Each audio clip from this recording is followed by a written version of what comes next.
Hello po, sa lahat po ng mga gustong kumuha nito, ito po yung gamot na tinatawag pong bangkal or balat po siya ng bangkal. No? So, itong yellow na to, ito po yung tinatawag po natin na bangkal or mambog po siya sa Bicolano.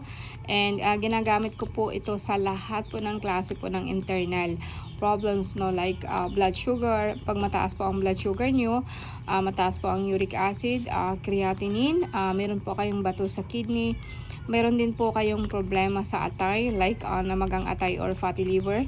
Pwede din po ito sa pancreas, or sabihin po natin na lalo na po kapag hindi po kayo na nakatayo due po ng problema po sa lahat po ng internal problem po natin. No? Isang gamot lang po ang ginagamit ko niyan.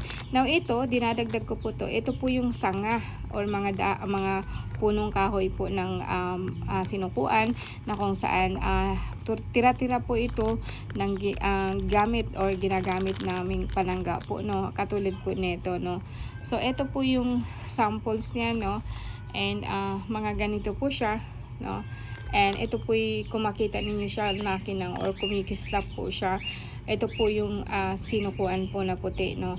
And ginagamit ko po siya pandagdag po ng tinatawag po nating panangga po sa katawan and panangga po sa lahat po ng mga masasamang elemento.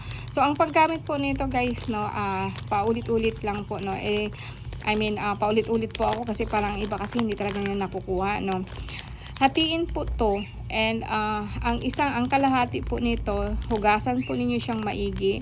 Pagkatapos ilaga po ninyo siya sa 3 tasa or 3 baso, something hindi malaki, hindi po maliit. Medium size lang po para hindi po kayo magagrabe sa pag-ubos niya. And laga ninyo siya probably in the morning, like wala pa po kayong breakfast, no, like 5 a.m. And then boil mo siya around 5 to 7 minutes. Huwag pong tagalan, no. And pagkatapos nun, i-drain ninyo siya. And pagka-drain po nun, etong nilagaan ninyo to, diba? Itabi po ninyo ulit. Or kung meron po kayong ref, pwedeng ilagay po ninyo sa ref. And then the next morning, ilalaga po niyo ulit. So yung nilagaan po ninyo na tubig, ito na po yung gamot nyo. So ang pag-inom po nun, huwag pong basta-basta inumin. Yung ubusin ninyo yung isang baso.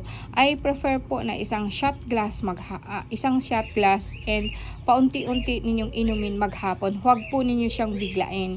And so kung napansin niyo guys, no, paunti-unti po ang paglaga niya o pag-ubos niya. So